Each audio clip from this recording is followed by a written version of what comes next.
बरीचशी मंडळी 1 तारखेला झोपेतच असते तोपर्यंत सरांचं बिलिंग झालेलं असतं. म्हणजे सांगण्याचं तात्पर्य काय की फार पीकमध्ये कामं करतात. योगायोग बघा आपल्याला प्रत्येकालाच कशी संधी मिळेल कलागुणांना वाव देण्यासाठी किंवा दुसरी गोष्ट की आपल्याकडलं जे नॉलेज आहे ते आपल्या टीममध्ये कसं पोहोचेल या पद्धतीचा आपला एक प्रयत्न आहे आणि त्या माध्यमातून बिझनेसमध्ये ग्रोथ कशी होईल, कामाची पद्धत चेंजेस कशा करता येतील आणि एक चांगल्या पद्धतीचा अनुभव आपल्यापर्यंत कसा शेअर करता येईल. मला एक असं सांगावंसं वाटतं मित्रांनो, की बघा आपण आपल्या फॅमिलीमध्ये बोलतोय, आपल्या ह्याच्यामध्ये बोलतोय. त्याच्यामुळे हे फार मोठं असं काही टेन्शन घेण्याचं कारण नाहीये. कारण एकमेकांना कोऑपरेट करून आपण पुढे जाणार आहोत. तर बघा जास्त टाईम न घेता नहार साहेब दिसतायत? हां, मला तर नाव दिसतंय नहार साहेब असतीलच कदाचित. आहेत योगायोग. तर फिजिकल आणि डिजिटलमध्ये आपण सरांचं स्वागत करूया आणि जस्ट त्या पद्धतीनं एक चांगला अनुभव, चांगलं नॉलेज मी सरांकडे बऱ्याचशा वेळा गेलोय. सर तुमचं स्वागत आहे. प्लीज वेलकम नहार साहेब. जय सेम सर्वांना. जय चर्चासत्रातून चर्चा घडून सगळ्यांनी एकमेकाशी संलग्न राहून सलोख्याने काम करणं हेच आपले बिझनेसचा ग्रोथ आहे. इथूनच चालू होतो. आता एकंदरीत हजेरी किंवा आता जे सहभागी झालेले त्या संख्येवरून असं वाटतं की आपण सध्या एक 5-10 मिनिटं साधारण चर्चा करूया. नंतर एक ठराविक मुद्दे घेऊन जरा संख्याबळ वाढलं म्हणजे सगळ्यांना त्याची माहिती भेटेल आणि त्याप्रमाणे चर्चा करू आपण. त्याप्रमाणे आता तुम्ही अजून कोण बोलत असेल तर बोलू द्या. जवळपास पट वाढला की आपण त्याचं पुढं वाढवून काम चालू ठेवू.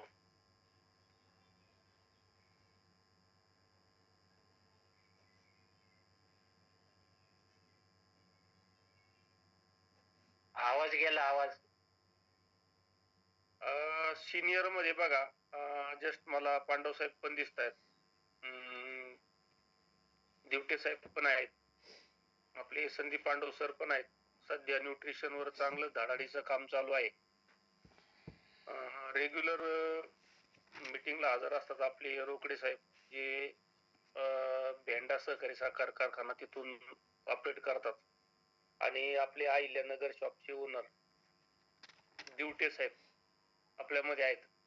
संख्या तशी आपली कंटिन्यू वाढतच जाईल बघा. इथं एक मोहिनी ताई नाव अशा नावाने दिसतंय मला.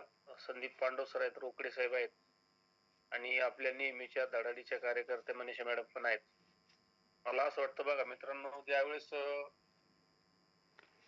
आपण आपल्या विचारांची देवाणघेवाण किंवा याच्या पाठीमागे सगळ्यात महत्वाचा मुद्दा आहे की आपल्यातली जो गुण आहे, जी काही कला आहे ती टीम पर्यंत पोहोचली गेली पाहिजे. आपलं नॉलेज हे टीम पर्यंत गेलं पाहिजे, त्याच्यामध्ये वाढ झाली पाहिजे. मग जसं बघा आपण काय म्हणतो की टेक्नॉलॉजी विषयात बऱ्याच साऱ्या गोष्टी दिवटे साहेब बरेच काही अपडेट करत असतात. याच्यामध्ये नहार सर आणि दिवटे साहेब जे काही पीव्हीसीच्या संदर्भात असतील एक चांगले छोटे मोठे अपडेट फास्ट मध्ये देतात.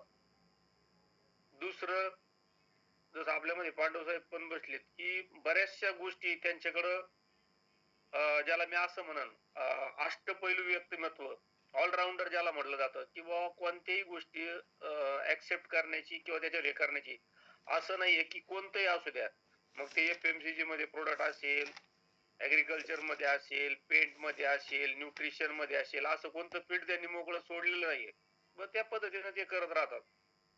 रोकडे साहेबांनी हळूहळू काय केली त्याच्यावर कमेंट केली. मनीषा मॅडम पण आपली काय करतायत की त्या पद्धतीने एक टीमची चांगली बांधणी.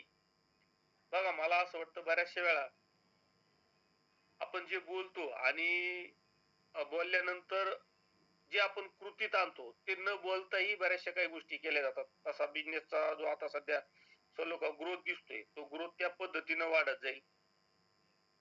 प्रत्येकाला बोलण्याची संधी आपण याच्यासाठी हे करतोय, की बघा काही काही जे गुण असतात, ज्याला सुप्त गुण म्हणतो आपण, तर त्या गुणांचा आपल्याला काय घेता येईल, की त्याचा पुरेपूर आपल्याला फायदा घेता येईल आणि पुरेपूर नॉलेज घेता येईल.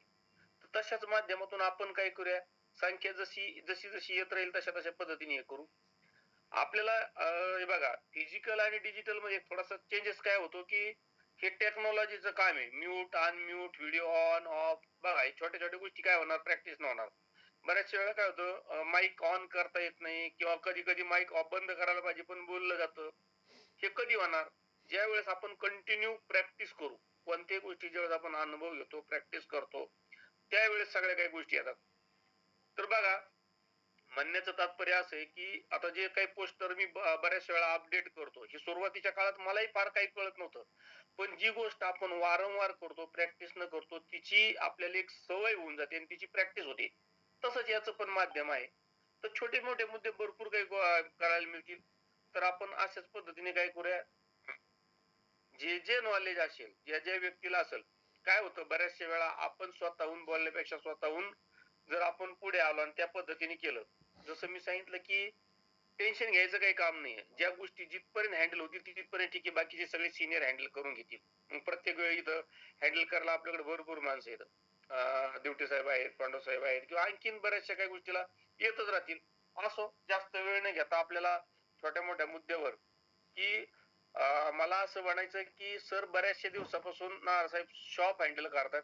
शॉप हँडल ज्याला शॉप हँडल करताना बघा कस्टमर हँडलिंग ही एक कला आहे. जसं डिस्ट्रिब्युटरला आपण हँडल करतो, तसं कस्टमरला कशा पद्धतीने हँडल करायचं, की मी याला असं म्हणेल, "ना को हाँ में कैसे बदले." एखादा डिस्ट्रिब्युटर ज्यावेळेस त्याचे काही प्रश्न असतात.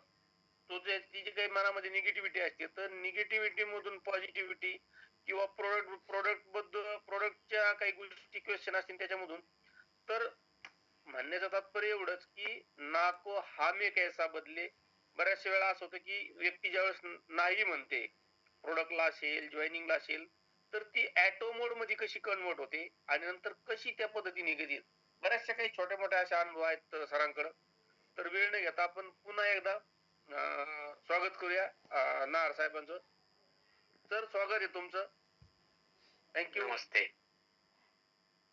जय हरश्याम. आवाज येतोय? Yes sir, yes sir. Welcome. हा. आता मला शॉप चालू करून 2013 पासून मी जॉइनिंग मध्ये आहे. 2015 मध्ये शॉप चालू केलं. पहिले 2 वर्ष पूर्ण प्रॉडक्ट यूज करून मी याच्यातलं नॉलेज मला पाहिजे तेवढं मी घेतलं. पण पुढं नातेवाईक किंवा मित्रपरिवार यांना प्रॉडक्टची माहिती देणं, प्रॉडक्ट त्यांच्या गळी खिशात उतरवणं, हे एवढं सोपं काम मला काही जमलं नाही त्यावेळेस. पण मी हार मानली नाही. ज्यावेळेस मी दुकानाचं ओपनिंग केलं 2015 मध्ये, तर जसं आपण बाहेरचं मित्रपरिवार, नातेवाईक, घरचे सगळ्यांना बोलवतो, त्याप्रमाणे मी आमचे नातेवाईक वगैरे सगळ्यांना बोलवलं. जेवढे आले तेवढे त्यांनी हे केलं. चांगलं चांगलं व्हावं. पहिली खरेदी बऱ्याच जणांनी केली. ऐकू येतंय सर? Yes, yes. बोला सर, बोला. हा, म्हणलं काय झालं. तर जसे नातेवाईक येतात तशातले ते आमचे सासरे आले होते ओपनिंगच्या वेळेस. ओपनिंग पाहिलं, लोक खरेदी वगैरे करताना पाहिलं. सुरुवातीला कुठेही ओपनिंग असलं की आपले लोक टीम प्रमाणे जवळ असतील, काही आवर्जून येतात, खरेदी करतात. त्यांनी 1-1.5 तास थांबून पाहिलं कसं आहे काय. म्हणले बरं आहे जरा. 3 दिवसांनी फोन आला. म्हणले रोजचे 500 रुपये तरी मिळतात का, विक्री होती का? मी म्हणलं नाही 500 तर नाही होत, पण होईल हळूहळू. त्याच्यात पुढं मागं होतं कधी कधी. मला म्हणले एवढे बाहेर रोडला शो करून बसले सगळे आणि तुम्ही इकडं आतमध्ये एवढं, कोण तुमच्याकडे येणार आहे, दार तुमचं हे वाजवणार आहे किंवा काय. म्हणलं ठीक आहे बा. असे 2 वर्ष सगळे टप्पे टोनपे नातेवाईकांचे, आजूबाजूचे, मित्रपरिवारांचे खात खात खात धीर धरला. धीर धरत धरत धरत इथपर्यंत मजल गाठली. पण आता अशी स्टेप आणली की नॉक केल्याशिवाय दार उघडायचं नाही. त्या स्टेप मी मनात धरल्या होत्या, त्या मी पूर्ण केल्या. मध्ये 2-3 वेळा सासरे पाहुणे कोणी येऊन गेलं त्यावेळेस त्यांनी म्हणले, अरे तुमचं तर बंदच दिसतं, एवढा सेल कुठून झाला? म्हणलं सेल करणं आपली कला आहे आणि पुढचं घेणार हे त्यांचं आवड म्हणा किंवा उपयोग त्यांना आवडला म्हणून ते घेतात. ऑनलाईन पैसे येतात, आपल्या सोयीप्रमाणे येऊन घेऊन जातात. तर म्हणलं आता नॉक केल्याशिवाय कोणी आम्ही उभा करत नाही किंवा येत नाहीत लोक, फोन करूनच येतात. म्हणजे सगळ्यांना हे आश्चर्यचकित झालं. याचा सांगायचा मतितार्थ असा की आम्ही जैन आहे, मूळचा आमचा कौटुंबिक व्यवसाय किराणा मालाचा आहे, पण मला त्यामध्ये बिलकुल इंटरेस्ट नव्हता. त्यामुळे मी जॉब केला 25 ते 30 वर्ष. त्यानंतर मनात काय आलं, म्हणलं हे जॉब करायचं किती दिवस, सकाळी जायचं, तिथं असं झालं होतं. शेवटी अनुभवानुसार ग्रेडनुसार आम्हाला पुढं 5-10 वर्ष कंपनीत नुसतं बॉसिंग करणं किंवा गाईडलाईन करणं हे माध्यम त्यांनी ठेवलं होतं. कंपनीत असताना जर एक 5-10 वर्ष असं गेले, नंतर मनालाच पटलं नाही. म्हणलं इथं बुद्धिभ्रष्ट होण्याचं काम आहे, आपण काहीतरी बाहेर हालचाल केली पाहिजे. म्हणून मी वयाच्या सर्व्हिसचे 13 वर्ष बाकी असताना VRS घेतला आणि VRS घेऊन बाहेर पडलो आणि कामाचं स्वरूप जे येईल ते आपल्या स्किल प्रमाणे काम करणे हे पसंती ठेवली आणि तिथंच मला बळकटी मिळाली. आणि नंतर असं झालं की आता रनिंग एज माझं 70 आहे. ह्या दिवसात सुद्धा मी 24 तासात कारवानीत असतो आणि जे कोणी येईल त्यांना सगळ्यांना सांगतो की आमचं शॉप 24 तास चालू आहे. असं करत करत करत इथपर्यंत आलो. पाहुणे रावळे म्हणले, अरे एवढं तुम्ही कधी सगळ्या कार्यक्रमात असता, इकडं तिकडं असताना खरेदी होती, विक्री होती तुमची, काय जादू याच्यात? मग ते आता लोकांना हे पटायला लागलं की कोविड काळानंतर याच्यात खूप बदल झाला. लोकांना प्रोडक्टची माहिती, वापरण्याचं मटेरियलची क्वालिटी हे त्याच्यात रूपांतरित झालं. लोक हळूहळू वापरायला लागले आणि आता स्वतःहून मागायला लागले. मी पहिलं इथं शटर होतं ते बंद केलं आणि साधं आपलं घराचं दार होतं त्याला एक सेफ्टी डोअर ठेवलं आणि सेफ्टी डोअर असं ठेवलं की ते डबल फोल्डिंग होईल. म्हणजे आधी अर्ध उघडणं नंतर पूर्ण पाहिजे असेल तर पूर्ण उघडता येईल. पण बऱ्याच वेळा असं ठेवतो की अर्धच ठेवतो मी उघडं. शिंदे सरांनी, देशमुख सरांनी पाहिलंय. ते अर्ध उघडून 2-3 कस्टमरने जे खोट्या असतात त्यांनी विचारलं, सर म्हणले अहो तुम्ही दार का पूर्ण उघडत नाही, आम्ही कसं याच्यात यायचं जायचं? म्हणलं हा चांगला प्रश्न विचारला. म्हणलं तुम्हाला यासाठी सांगतो की हे दार एवढं का उघडलं की तुम्ही RCM चे प्रोडक्ट यूज करून बॉडी मेंटेन करून एवढ्यातनं हात बाहेर करणार आणि करायला पाहिजे हे माझं ध्येय. तर ते त्यांना पटलं. 2-3 कस्टमर आहेत, मी कधी आलं किंवा टीम मध्ये आपल्या त्यांना तुम्हाला हे करेन, त्यांनी ही वार्ता ते अदर लाईनचे आता आम्हाला सगळ्यांचं सहयोग येतो ग्रुपचे, कोणाच्या ग्रुपमध्ये काय चाललंय काय नाही, कोण लीडर अपलाईनचे वगैरे सगळे. त्यांनी इतक्या ठिकाणी हे उदाहरण दिलं ना की म्हणले आमचा RCM प्रॉडक्टवर विश्वास नव्हता, पण या सरांनी सांगितल्यामुळं तब्येतीकडे लक्ष देण्याच्या हेतूने आम्ही तो प्रयोग केला आणि 4-6-8 महिने झाले, वर्ष झालं, हळूहळू म्हणले मी त्या दारातनं आत बसायला लागलो आणि बाहेर निघायला लागलो. मी हे लोकांना सांगायला लागलो. ते इतकं त्यांना हे झालं की त्यामुळे लोकांचं ऑटोमॅटिक इकडे येण्याचा कल म्हणजे आता फार सोलापूर पासून सुद्धा लोक इथं येतात. या दुसऱ्या बाजूला जेजुरी, आता शिंदेदारांना माहिती आहे त्यांचाच माणूस येतो एक, साताराच्या जवळ शिरवळ, तिकडचे लोक येतात आणि सगळे म्हणतात राव आम्हाला किती सोयीचे आहे, आमचे काम आम्ही उरकून तुम्ही 24 तास रात्र बघत नाही दिवस बघत नाही, आम्ही फोन केला या म्हणता. कधी कधी तर रात्री 2-2:30 वाजता पण मी मटेरियल दिलेलं आहे. त्याचा उद्देश हा झाला, तो माणूस 1-2 वेळा पहिला आला, तिसऱ्यांदा आल्यावर मला म्हणला अशी अशी अडचण आहे, मी रात्री 2 ते 2:30 ला येईन, देताल का मटेरियल? देतो म्हणलं. मी त्याला मटेरियल दिलं, त्याची जायची गाडी पकडायची व्यवस्था करून दिली रात्री 3 वाजता आणि तो पोहोचला का नाही सकाळी 6 वाजता फोन करून विचारलं. याच्या माग उद्देश काय बघा, आता फक्त इथं प्रोडक्ट सेल करणे हा नाहीये.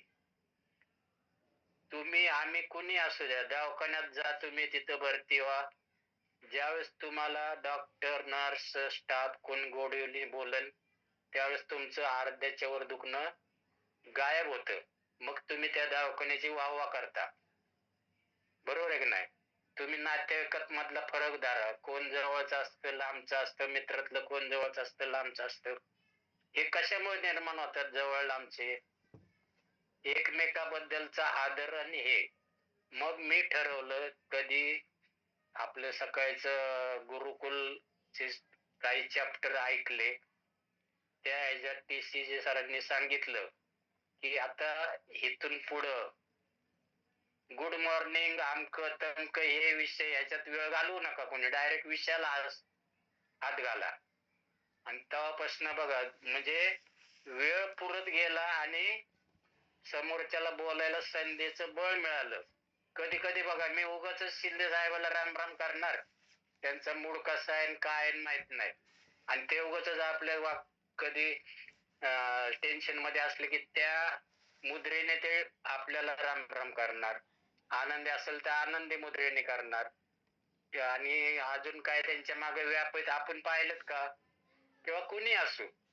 मग आता हा फंडा मी स्वतः प्रत्येक कस्टमरशी वापरलाय, तो कुणी का असाना, हा कंपनीचा एक भाग आहे, आपण या फॅमिली मधले आहोत, अशा रीतीने त्यांच्याशी बोलतो वागतो. बरेच जण प्रॉडक्ट घेताना म्हणतात सर याचा फायदा काय त्याचा फायदा काय अमक तमक. बऱ्याच ठिकाणी किंवा मी पण आधी म्हणायचो, तुम्ही कोणीकडनं आले, कुणी सांगितलं तुम्हाला, त्या अमक्या अमक्याने. मग त्यांना विचारा ना, आमचं काम विकायचं याचं सेल आहे. पण ते नंतर 2-3 वेळा मी विचार केला असं बोलता बोलता की हे आपण बोलतोय किंवा उत्तर देतोय हे काय बरोबर नाही.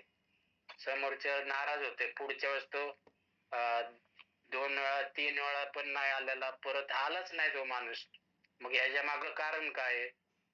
मग मी शोधलं हे, म्हणलं हा कुठल्या ग्रुपचा असो लाईनचा असो आपल्याला काय घेणं, शेवटी कंपनीचा आहे ना. मग त्याप्रमाणे आधारयुक्त त्याला बोललो, हे केलं.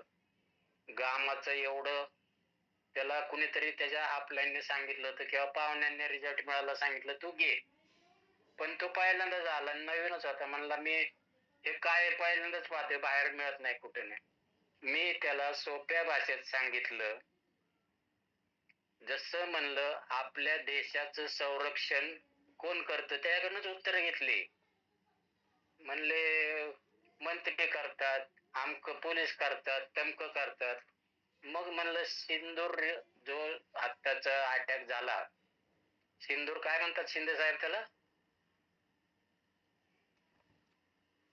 सिंदूर ऑपरेशन केलं होतं ते. हा, सिंदूर ऑपरेशन झालं. म्हणलं ते कोणी केलं? ते म्हणले सैनिकांनी केलं.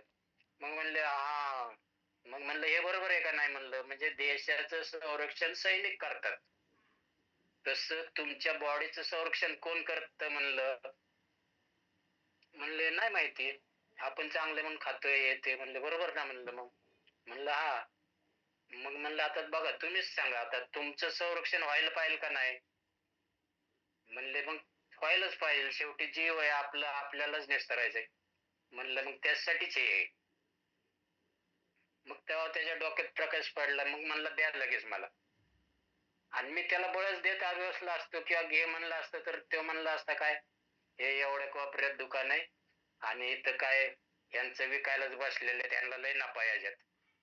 एक जनरल टेंडन्सी आपणही कुठलं नवीन वस्तू घ्यायला गेलो की तिथं हा विषय किंवा मनात येतच येतं. दुसरं परवाचंच उदाहरण सांगतो. एक लेडी आली, म्हणले कसं सर हे आम्हाला आमक्याने सांगितलं 4 महिने झालं, 5 महिने झालं, 6 महिने झालं सांगतोय. बरं त्याचं आपलं सारखं सांगतोय म्हणून आम्ही आलो, पण सांगा ना हे काय आहे, हे काय नाही. म्हणलं तुम्ही ते सांगताय म्हणून घेऊ नका आणि मी देतोय म्हणून तर घेऊच नका म्हणलं. तुम्हाला फक्त मी माहिती सांगतो, घेतलंच पाहिजे असं काय नाही. आणि म्हणलं तुमचं वयानुसार जेवढं काय असेल ते मी विचारत नाही म्हणलं, लेडी होती. वयानुसार तुम्हीच ठरवा मनात की आपण किराणा दुकानात किंवा इतर भाजीपाला घेताना कधी तुम्हाला असं कोण म्हणलंय का, किराणा दुकानदार म्हणलाय का हे घेऊ नका वस्तू किंवा हे, तो विकायलाच बसलेला असतो. म्हणलं हे तसं नाहीये. हे तुम्हाला पूर्ण नॉलेज मिळाल्याशिवाय, अनुभवल्याशिवाय तुम्ही बिलकुल घेऊ नका. हे 2 रुपये, 5 रुपयाचे, 10 रुपयाचे शॅम्पू घ्या, हे वापरा. हे वापरून तुम्हाला जो अनुभव येईल, चांगला वाटला, नाही वाटला, त्यापेक्षा म्हणलं तुम्हाला चांगलं वाटल्यावर तर सांगायला येऊच नका म्हणलं. काय याच्यात प्रॉब्लेम आला तर सांगा म्हणलं, मला हा नंबर आहे तुम्हाला. म्हणलं असं कसं बोलले सर तुम्ही? हो म्हणलं हा तर ह्याच्यातलं फंड आहे ना म्हणलं. चांगलं असल्यावर तर म्हणलं कोणी पण आपण नवीन मोबाईल घेतला की सांगतोच ना, हा चांगला आहे, हा चांगला आहे. तो घेणारा घेतो तुमचं ऐकून. सेल कोणाचा होतं म्हणलं? कंपनीचा होतो. फायदा कोणाला होतो म्हणलं? कंपनीला होतं. आम्हाला काय भेटतं? काही नाही भेटत. म्हणलं हा हेच प्रकार आहे की इथं सुद्धा हेच करायचं आपल्याला. एकमेकाला माहिती माउथ टू माउथ सांगायची आणि सांगितल्यावर कंपनी स्वतः म्हणते म्हणलं तुम्ही मागा नका मागू, कंपनी स्वतः म्हणते की तुम्ही आपलं प्रोडक्ट वापरलं, सांगितलं, हे फुकट काम करू नका. त्यांनी खरेदी केल्यावर त्यातले काय अंश तुम्हाला पण भेटणार आहे सांगणाराला, वापरणाऱ्याला तर भेटणारच आहे भेटणार. वापरणाऱ्यांनी पुढं सांगितलं तर त्याला पण देणार आहे. म्हणजे एवढं कुठं देतं बरं कोण सांगा बरं. तुम्ही साधं साडी घेतली, काही घेतलं तर किती पब्लिसिटी करता म्हणलं. त्याच्यात तुम्हाला काय फायदा, तो फक्त समाधान भेटतं. आणि शेवटी सांगतो म्हणलं तुम्हाला, तुम्ही आतापर्यंत किराणा बाजार तुम्ही झालं, तुमच्या आई वडिलांनी, त्यांनी कुणी भरला, तुम्ही पण भरला असेल किती वेळा. म्हणलं किराणा दुकानात जाऊन काय घेतलं हो तुम्ही? म्हणलं काही नाही, पैसे दिले आणि सामान घेतलं. म्हणलं एकदम चुकीचं. म्हणलं कसं काय? म्हणलं तुम्ही पैसे दिले, सामान घेतलं, हे तुमचं बरोबर आहे. पण म्हणलं त्याच्याबरोबर तुम्ही एक आणखीन वस्तू खरेदी केली ती अदृश्य, तुम्हाला माहितीच नाही. म्हणले नाही हो, काही नाही घेतलं, काय नाही. म्हणले आम्हाला नाही आठवत काय. म्हणलं तुम्ही विष घेतलं, विष खरेदी केलं म्हणलं. म्हणलं कसं काय? म्हणलं मला सांगा आता तुम्ही डॉक्टरकडे आतापर्यंत गेलाय बऱ्याच वेळा. डॉक्टरकडे गेल्यावर तुम्हाला तो काय विचारतो पहिलं? स्वतःच्या मनचेत औषधं देत नाही, तुम्हाला विचारूनच त्याच्यावरनं निष्कर्ष काढतो. तुम्हाला ते विचारणार पहिलं, खोकला आलाय तर तुम्ही डॉक्टरला सांगणार हा मी तेलकट आमकं आमकं खाल्लं होतं, आमकं तमकं. हा म्हणलं मग त्यावेळेस डॉक्टर काय म्हणतो? तेलकट खाल्लं, तेल तेलकट कमी खा म्हणतो. पण तेल बदला कधी म्हणलाय का हो म्हणलं तुम्हाला? कुठला डॉक्टर असा म्हणलाय का तुम्ही हे तेल बदला? म्हणे नाही म्हणलं. तेलकट कमी खा म्हणले हे बरोबर आहे. म्हणलं मग प्रत्येक आजाराचं तसंच आहे आणि हे प्रॉडक्ट खास त्याच्यासाठीच आहेत म्हणलं. कंपनी कुठली गोष्ट तुम्हाला आवर्जून घ्या किंवा या प्रॉडक्टमुळं हा फायदा भेटणार आहे हे कुठंही तुम्हाला बळजबरीने सांगत नाही. अनुभव घ्या, अनुभवा तुम्ही स्वतः, वापरा आणि स्वतःच निष्कर्ष काढा आणि दुसऱ्याला सांगा. हेच काम करायचंय म्हणलं आपल्याला ह्याच्यात. आणि हाच कंपनीचा फंडा आहे म्हणलं. गेले 25 वर्ष कंपनी ह्यामध्ये एक तीळ मात्राचाही फरक केलेला नाही. तुम्हाला कुठंही कोविड मध्ये लक्षात आलं असेल, बऱ्याच कंपन्या आल्या, त्यांनी सांगितलं की आमचे प्रोडक्ट ह्याला चालतात त्याला चालतात. ह्या कंपनीचं कुठे दाखवा म्हणलं, तुम्ही ऐकलंय का की ह्याच्यामुळे हे होईल आणि त्याच्यामुळे तुम्ही ते. ज्याच्या त्याच्या बॉडीनुसार ज्याच्या त्याला रोग वेगळे असतात आणि इफेक्ट पण वेगळे असतात. मी आज घरचे एक माझ्या सदस्याने कोणी ताप आला म्हणून आमकी गोळी घेतली आणि मी ती घेतली तर मला लागू होईल का, हे डॉक्टर पण म्हणतात. तसंच हा प्रकार आहे म्हणलं. अशा तऱ्हेने रोज वेगवेगळे किस्से घडतात, अनुभवतो. आणि खरेदी करू नाही करू, मला खूप आनंद वाटतो की त्याने नाही केली पण ऐकलं, ते खूप आनंदी वाटतं. पुढच्या वेळेस तो भले जवळ त्याचं दुकान असेल कुठं, त्याच्या कोणी सांगितलं असेल सिनियरने, पण तो आवर्जून इथं येणार. जसं बघा तुम्ही आपल्या नात्यात पण बघता, समजता, सांगता. एखादा किती खेडेगावात आउटसाइडला राहिलेला असू द्या, पण त्यांचा जिव्हाळा ज्यावेळेस जमतो, एकत्र भेटण्याची ओढ ज्यावेळेस निर्माण जाते, त्याला कधी सांगावं लागत नाही की माझ्यासाठी वेळ काढ म्हणून. इतर ठिकाणी बघा ते म्हणणार मला वेळ नाही, जमलंच नाही, त्या दिवशी मी इथनं गेलो पण येताच आलं नाही. पण जिथं जिव्हाळा, प्रेम, आदर भेटतो, तिथं माणूस कुठल्याही कानाकोपऱ्यातून येतो. ह्याच उदाहरण मला, मी एकदा डेपोला गेलो होतो, तिथं शुभमने मला उदाहरण दिलं. समोर पण ते लोक होते 2-3 की ज्यांनी 5-10 वर्षापूर्वी शॉपी बंद केली. आणि शुभम मला बघून, माझ्याकडे बघून सांगत होता. मी म्हणलं थोडं ऐकलं कान देऊन काय सांगतोय. तर मग शुभमने मला सांगितलं की ह्यांची शॉपी होती पण विक्री होत नाही म्हणून यांनी बंद केली.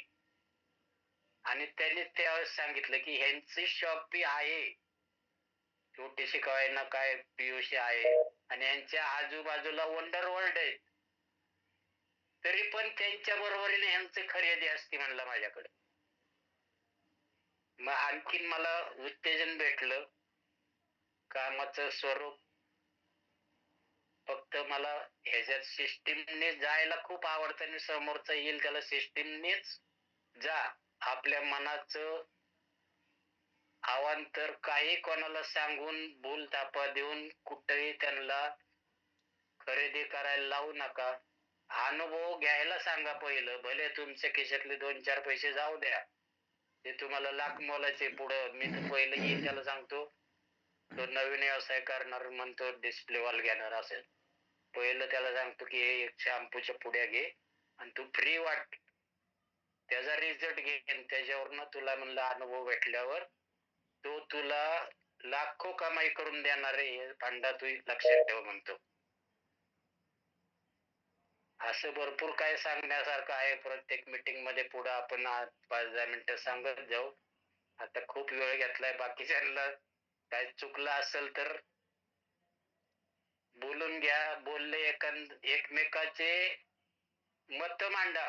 प्रत्येक चुकीचे असू द्या, बरोबर असू द्या. आता बघा मी काय बोललो मलाच आठवत नाही, पण जे अनुभव आले ते सांगत गेलो ना. असे भरपूर अनुभव आहेत अजून की एवढे की अगणित. मला दिवसभर कुणी भेटलं नाही, खरेदी नाही झाली, विक्री नाही झाली, याचा मी कधीच विचार करत नाही.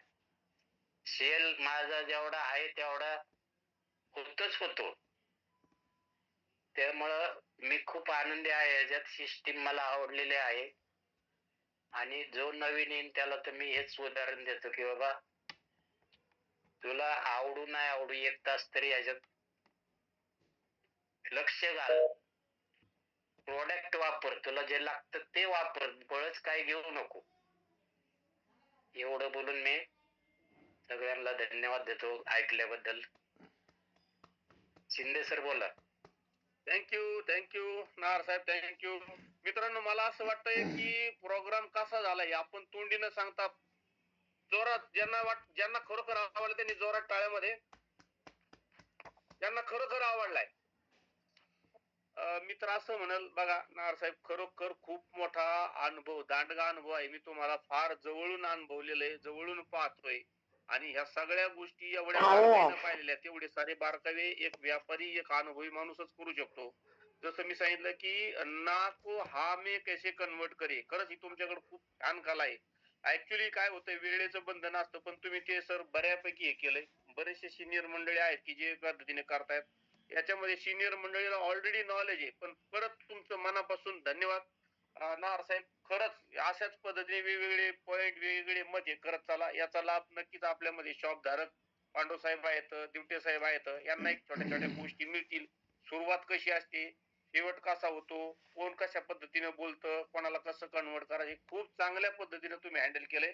तर जस्ट सुरुवात करूया, एक अर्धा मिनिट एक या पद्धतीनं सुरुवात करूया. दिवटे साहेब, अजून 2 मिनिटं. मी तर म्हणतो नवीन येणारा माणूस आहे ना, तो आपल्यापेक्षा मोठा कसा होईल ह्याचा विचार करून त्याच्याशी बोला तुम्ही, त्यावेळेस तो माणूस तुम्हाला सोडणार नाही. येस, नक्की सर, नक्की 100% तुमचं हे होईल आणि याच पद्धतीने होईल. योगायोग आज दिवटे साहेब पण आहेत, शॉप ओनरच आहेत. त्यांचा एक अनुभव कसा वाटतो पण अर्ध्या मिनिटात please. Divate Saheb. Jai हरक्षम sir, धन्यवाद. तुम्ही माहिती चांगल्या प्रकारे दिली आणि याचा नक्कीच आम्ही लाभ घेऊ. कारण की जे तुम्ही सांगताय की कस्टमर बद्दल, कारण आपण शॉपीधारक असल्यामुळं आपल्याला अनेक प्रकारचे कस्टमर भेटतात. त्याच्यामुळे शिकायला पण चांगलं भेटतं आणि अनुभवायला पण भेटतं. आणि तुम्ही जे सांगितलं सिस्टमचं, तर ते एकच नंबर आहे. कारण सिस्टमने चाललं तरच पुढे आपण ग्रोथ घेणार आहे आणि आपल्या मनाने चालल्यानंतर काहीच होणार नाही. त्याबद्दल धन्यवाद Yes. सर, माहिती चांगली दिली. थँक्यू. नेक्स्ट पांडव साहेब, प्लीज अर्धा मिनिट. धन्यवाद सर. पहिले नार सरांचे अभिनंदन. आणि मी टोटल नमस्ते सर. मी एक ना एक शब्द रेकॉर्डिंग केलेला आहे. हे युट्यूबला टाकू की नको हे मी तुमची परवानगी घेणार आहे. टाकलं तर चालेल का? टाका बिंदास. ओके टाका. ओके धन्यवाद. आपण चुकीचं काय सांगितलेलं नाही. बरोबर. आणि प्रोत्साहन पूर्णच आहे सगळं याच्यात. मला एक गोष्ट खूप छान, म्हणजे खूप अशी मनाला लागून गेली. ती गोष्ट म्हणजे मी लिहून घेतली. डॉक्टर कधी तेल बदल असं सांगत नाही, फक्त म्हणतात तेलकट खाऊ नका. हा शब्द खूप आवडला मला. हे मी आता इथून पुढे मी माझ्या मीटिंग मध्ये प्रत्येकाला सांगण्याचा मी प्रयत्न करणार आहे. आणि नाको हामे कैसे बदले हे एवढं मोठं वाक्य राहणार आहे आपल्या टीम मध्ये नार साहेबांसाठी. याच्यावर आपण एक अशी रेकॉर्डिंग करणार आणि त्यालाच आपण हे टायटल देणार, नाको हामे कैसे बदले. Thank you sir. अजून एक शब्द सांगतो. 2 मिनिटं एक शब्द सांगतो. स्लोगन केलंय मी त्याच्यावर, धीर धरे सो धैर्य मिळे. जसं बघा, मी माझ्या प्रत्येक पोस्टर किंवा स्टेटसला टाकत असतो, सोच सही तो लाईफ सही, सोच सही तो हेल्थ सही. तसं हे मी देशमुख सरांशी बोलता बोलता मी माझ्या मनातलं आलं, धीर धरे सो धैर्य मिळे. हे माग किती फंड आहे बघा. मनात तुम्ही धीर धरा, एवढं मोठं धैर्य मिळणार आहे. आणि ते अनुभव स्वतः आणि समोरच्याला पण तेच शब्द द्या. तो बघा, तुम्हाला देव भेटला म्हणून. चालू द्या पुढे सगळं. थँक्यू मित्रांनो. फक्त एवढंच म्हणाल, वेळेअभावी ज्यांना मत व्यक्त करता नाही त्यासाठी आपला ग्रुप आहे. तुमचं कमेंट तुम्ही ग्रुपवर पण टाकू शकता. त्याच पद्धतीने करत चला. नेक्स्ट वेळ कमी आहे, पण राज शेट नरोडे कम्फर्टेबल असतील तर प्लीज एक अर्धा मिनिट. सर, आज ना सरांनी एक मोठं सेमिनारच घेतलं. पहिल्यांदा